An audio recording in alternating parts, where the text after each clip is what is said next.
आइए क्लास को शुरू करते हैं। तो यह है आपका क्लास 12th है। तो क्लास 12th में सब्जेक्ट रसायन विज्ञान, जिसके अंतर्गत हम एक न्यू अध्याय शुरू किए थे जिसका नाम है सॉल्यूशन बिलियन।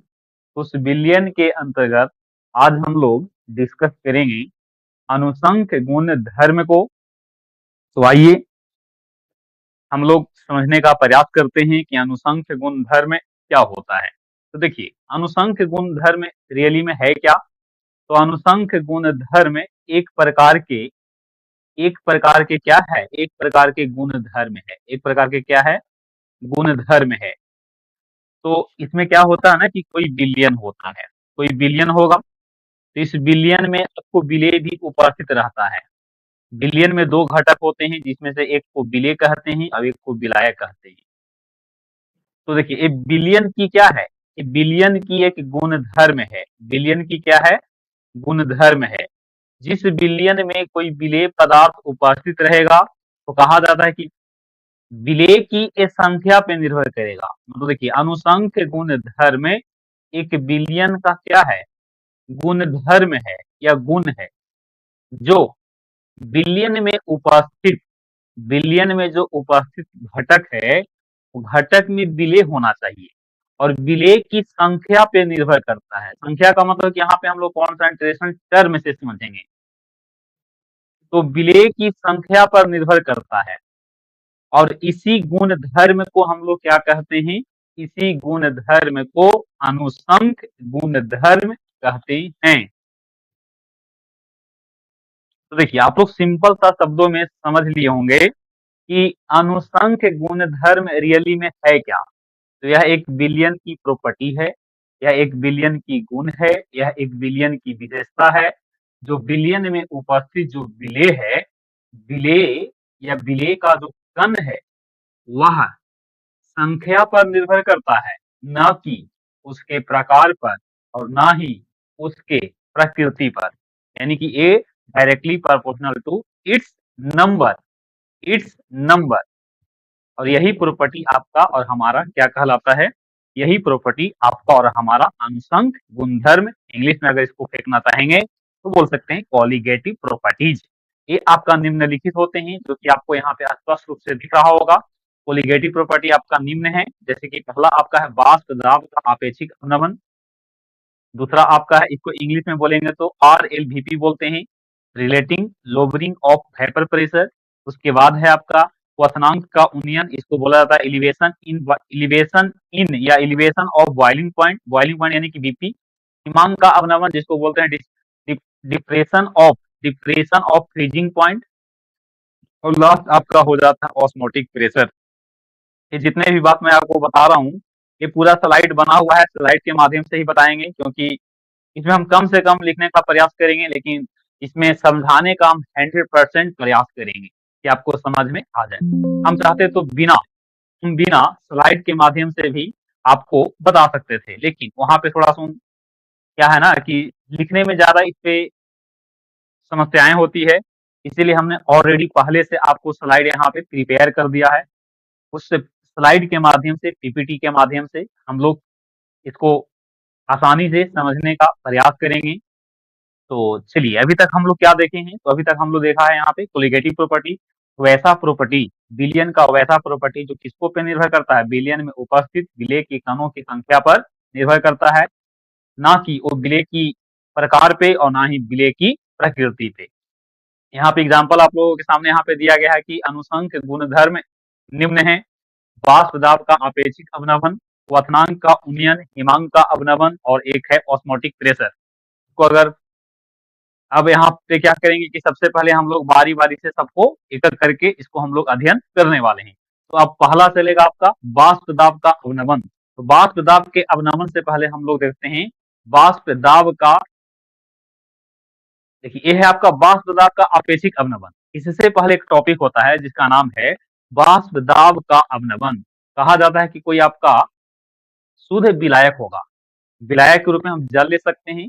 तो मान लीजिए कि कोई शुद्ध विलायक है, तो उस विलायक का भी कुछ अपना क्या होता होगा, उस विलायक का भी कुछ ना कुछ अपना वाष्प दाब होता होगा। ठीक है। लेकिन अब उसी विलायक में हम क्या करते हैं, उसी विलायक में अगर हम कोई कोई अउड़नशील विलेय को मिला देते हैं, तो ऐसा करने से उसके वाष्प दाब में क्या आता है, उसके वाष्प दाब में कमी आता है, और यही आपका क्या कहलाता है, यही आपका वाष्प दाब का अवनमन कहलाता है। लेकिन यहाँ पे जो आपका अनुसंख्य गुणधर्म है, उसका नाम क्या है, वाष्प दाब का अपेक्षिक अवनमन। यहाँ से देखिए, एक आपको नए पेज पे बताने का प्रयास करते हैं, एक नया पेज पे आपको समझा देता हूँ यहाँ पे है जी, ध्यान दीजिएगा। तो मान लो कि सोलूट है, सोलवेंट है, और ये सोलवेंट है तो इसका Vp होगा, तब वेपर प्रेशर हमने कितना मान लिया, P नोट मान लिया। ये आपका प्योर सोलवेंट है, और ये प्योर सोलवेंट में हमने क्या मिला दिया है, सोलूट मिला दिया। सोलूट मिलाने से क्या बनेगा, सॉल्यूशन बनेगा, सॉल्यूशन का भी क्या होगा, वेपर प्रेशर होगा। इसको हमने P ऑफ S मान लिया। इन दोनों के वेपर प्रेशर का जो अंतर होगा, उसी को हम कहते हैं वाष्प दाब का अवनमन। वाष्प दाब का क्या कहेंगे, वाष्प दाब का अवनमन, अवनमन, लोबरिंग ऑफ वेपर प्रेशर इसको बोलते हैं, लोबरिंग ऑफ वेपर प्रेशर। अब ये कितना के बराबर होगा, तो ये होगा P note minus P S के बराबर होगा, तो इसको कहेंगे LVP, लोबरिंग ऑफ वेपर प्रेशर। और इसी को अगर हम तुलना कर देते हैं किसके साथ, इसके ओरिजिनल सॉल्वेंट के वाष्प दाब के साथ, इसका नाम हो जाता है RLVP, RLVP, यानी कि वाष्प दाब का अपेक्षिक अवनमन, वाष्प दाब का, यहाँ पे इसका नाम हो जाएगा वाष्प वाष्प दाब का, वाष्प दाब का आपेक्षिक अवनमन, वाष्प दाब का अपेक्षिक अवनमन यहाँ पे हो जाएगा। और यह एक प्रकार की क्या है, कोलिगेटिव प्रॉपर्टी है। कितना के बराबर होगा, P note minus P S divided by P note. अब ऐसा देखा गया है कि वाष्प दाब का जो अवनमन होता है, ऐसा देखा गया है कि वाष्प दाब का जो अवनमन होता है, RLVP जो होता है, वो सोलूट पार्टिकल के मोल फ्रैक्शन के बराबर होता है, यानी कि उसके समानुपाती में होता है। यहाँ से आप रिलेट कर पाएंगे, ये आपका हो गया P note minus P S divided by P note, P note, P note बराबर एक्स ऑफ सोलूट। एक्स मतलब यहाँ पे मोल फ्रैक्शन है। मोल फ्रैक्शन हम लोग कैसे निकालते हैं, तो यहाँ से N A by N A plus N P, और ये मोल फ्रैक्शन निकल गया ए का। उसी प्रकार से हम निकालना चाहेंगे मोल फ्रैक्शन ऑफ बी, होगा N B by N A plus N B. तो यहाँ से देखा जाए तो होगा P nought minus P S divided by P nought, अभी हो जाएगा। मान लीजिए कि यहाँ पे लिखेंगे number of moles of solute divided by number of moles of solution. इस प्रकार से इसको यहाँ पे हम क्या कर सकते हैं, कंपेयर कर सकते हैं। ये हो गया क्या, आप यहाँ से देख लीजिए क्या है, ये आपका RLVP है, ये क्या है, ये आपका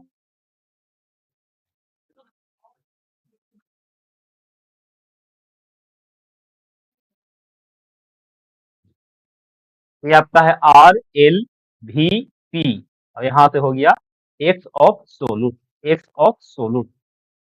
यहाँ से इसको और एक्सपेंड कर सकते हैं, जैसे कि यहाँ पे मान लीजिए कि सॉल्यूशन नहीं लेते, यहाँ पे अगर ये सॉल्यूशन नहीं लेते तो सॉल्वेंट हो जाता, और सॉल्वेंट के साथ में किसको जोड़ देते हैं, मोल फ्रैक्शन ऑफ सोलूट जोड़ देते हैं।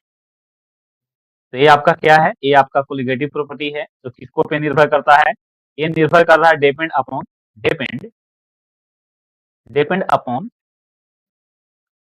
Number of सोलूट सोलूट particle, number of सोलूट particle. तो हम लोग आसानी से, पहला आप लोग यहाँ पे अनुसंख्य गुण धर्म को आप लोगों ने देख लिया होगा, बाकी हम लोग अगले क्लास में देखेंगे अगले प्रॉपर्टी। हम लोग छोटे छोटे वीडियो के माध्यम से, छोटे छोटे वीडियो के माध्यम से सारे कॉन्सेप्ट को हम लोग एक एक करके समझने का प्रयास करेंगे, ठीक है। तो आप लोग हमें एक प्यारा सा कमेंट करके भी बता सकते हैं कि यहाँ से इस प्रकार से जो मैं पढ़ा रहा हूँ, पढ़ाने में आप लोगों को समझ में आ रहा है या नहीं। मतलब आप लोग यहाँ पे एक फीडबैक के रूप में हमें आप कमेंट्स कर सकते हैं। तो आज हम लोग यहीं तक रखेंगे, बाकी हम लोग मिलेंगे अगले दिन।